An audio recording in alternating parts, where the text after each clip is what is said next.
When I moved house last year, the garden was a real mess and I pretty much had to sort it out from scratch.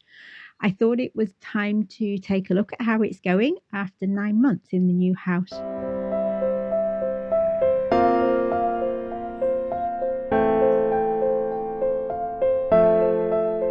Looking back on working with this garden at this house, I thought it would be useful to think about what we might be looking for in a greyhound garden. I have a much bigger space here than I had before, and in the past, in my more gardening phase, I would have loved to have done all sorts of things with it, but that was before I got greyhounds in my life. As now, a lot of that would be destroyed or just be unsuitable for the dogs in the first place. Now their needs take priority, and there are a few important points that I had to consider.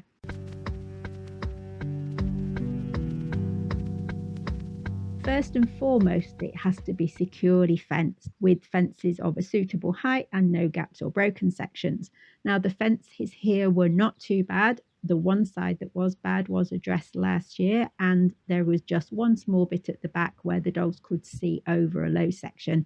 And this has all now been dealt with, partly because I'm keeping that end bit fenced off, and also partly because of some extra fencing done by my neighbour who owns that particular boundary. I did order some dog roses for hedging last summer, and they arrived in November. With time, they should grow to create a screen that will stop Floppy here from getting too close to the fence, as he still does like to put his feet up on it. And although it's 6 feet high in total, that worries me. We also got 2 free trees thanks to a local scheme for boosting planting for wildlife. It's important to have nothing dangerous, so dog roses is a bit prickly. I have to be careful about that going forwards. But worst of all, I found a huge amount of broken glass in the garden. I picked out as much as I could last year, but I'm still finding bits. It's almost as if when it rains, they somehow rise to the surface. So every time I go down the garden, there are more shards and bits and pieces where there was nothing there before. And this does make me a bit worried about letting the dogs out into the garden longer term, because if they're charging around having fun, they might just slice their paws and I won't even realise that there is a danger there for them. If you've watched the videos I made about my not so great experience with artificial turf, you'll know that that was not something that I found very helpful. It's also not the most eco-friendly option, so I have decided to stick with alternatives to that now, as I want this to be a more wildlife-friendly garden. By the house, the soil is pretty compacted with poor drainage, and there's also a clay subsoil about a foot down, and this means it forms a lot of puddles. Whenever we have heavy rain, there's a lot of puddles, and it has been constantly muddy through the winter. I used a ground cover mesh to start with, and that did stop the digging. If you can hear her, I apologise for Maggie's barking. I don't know why she's barking. Obviously not something Floppy feels he needs to go and investigate. So the mesh did stop the digging, but it doesn't stop the mud where the grass has died back from being peed on. Hello, what was the shouting about? What was the shouting about, Maggie? I'm not sure I would put this mesh down on the main garden, as I do worry about them catching their toes when they're having zoomies. So I also bought some rubber mats that allow drainage, and in theory the grass can grow through the gaps of the mats. The dogs will walk on it, but they don't find it the most comfortable surface. So at the moment, they're not tending to bounce around on this area. But I'm hoping with time, when the grass gets to grow, it will soften everything. So we're still in the early stages. And I hope that it will work out. So I'll feedback on that a bit more once we've had it up a bit longer. I have more of that near the patio, and on this main section where the dogs have access, the area is pretty covered now. So it's either slabs or concrete or wood chip or something. I don't think the grass is going to grow back in the meshed areas near the house, as it gets peed on too often, doesn't it? So in the end, I put these wood chips down as it covers the mud. It's easy to pick up the poo. And I ended up moving some of the slabs around to cover more of this area where it was getting muddiest, where the drainage was worst. And that's given us a bit better of an activity space. I did have to reduce access to the main part of the garden in the autumn because the surface just wasn't up to it. It was really muddy and I was constantly cleaning up the mud that they traipsed in. It was a mixture of Jim having zoomies, Floppy running up and down barking at imaginary threats, and Gandalf digging holes and eating the soil, which he did in very specific places which might have been old molehills.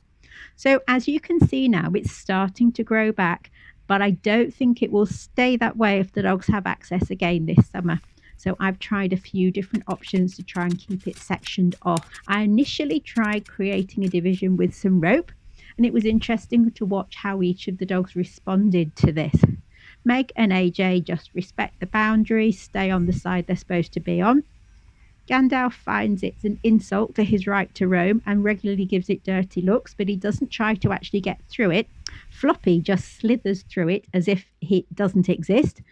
And it interests me that the others don't follow his lead. They don't follow him through that space. Jim, however, has a completely different approach to solving the problem. He just chewed straight through the rope and walked through the gap. After that, we tried the canes that I kept when we took out the bamboo last year, which are quite effective, but not the nicest thing to look at. And more recently, I've replaced this with green plastic and metal canes. They are sturdier, a bit less of an eyesore, and although Jim has tried chewing them and Maggie got stuck on one when they only had 3 horizontal bars, so far they do seem to be doing the job I need them to do. Now, while the concrete path down the side of the garden was useful, it was also really ugly, and I didn't like the way it divided the garden up into straight blocks.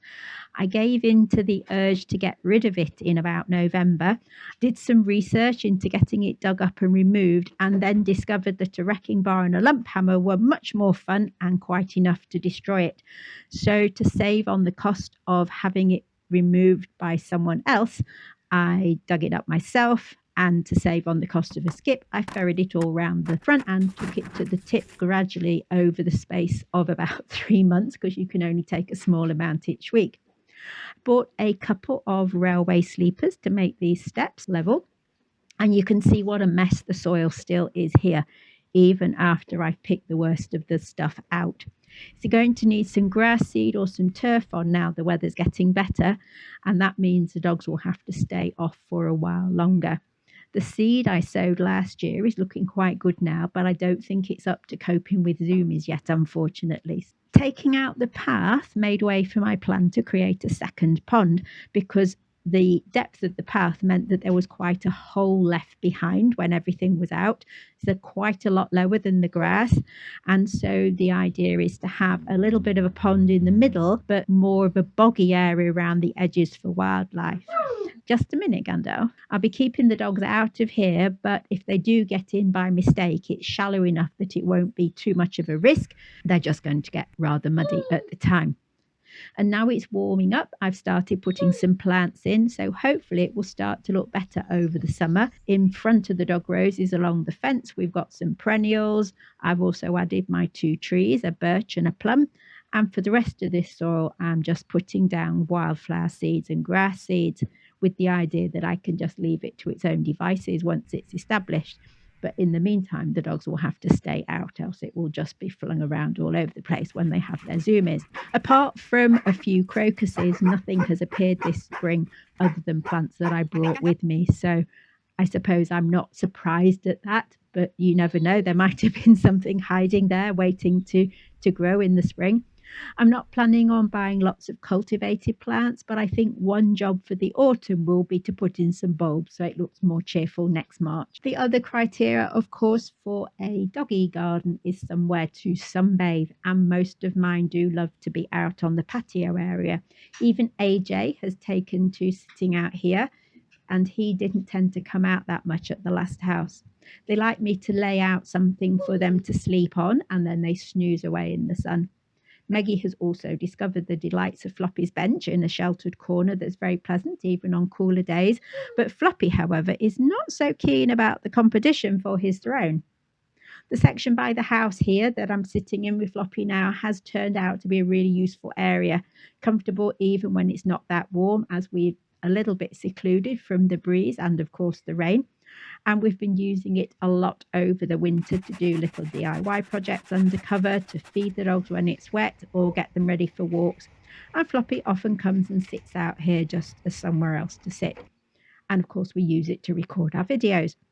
If you've enjoyed this video, please hit the like button, and we'd love for you to subscribe so you can find out more about our greyhound life when our videos come out each week. Do let us know your garden friendly tips for greyhounds in the comments, and we'd love to see you again next week. That's all for today. Bye for now.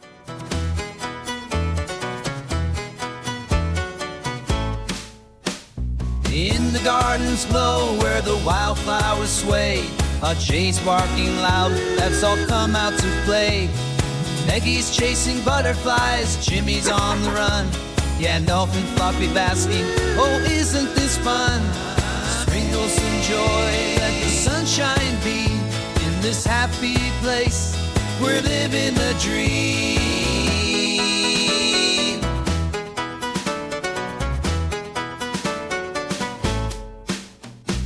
With a little love, I'll dig up the weeds, planting seeds of laughter, fulfilling their needs. Colorful blooms, a canvas so bright, where Jay bounds happily, what a lovely sight. Sprinkle some joy, let the sunshine beam. In this happy place, we're living the dream. Jimmy spinning around as the petals sway, changing this garden so we can just play.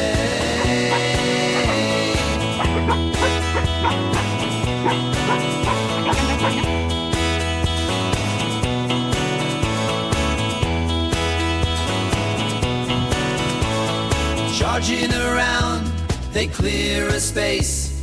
Jimmy wants more room for bitey face. Gandalf is out, apart from all the fun. Time for a cuppa and a dog safe bun. Sprinkle some joy, let the sunshine beam. In this happy place, we're living the dream. Yes, we are living our dream, having fun and games in a place so green. Always watching where we tread, playing until it's time for bed. What are you doing?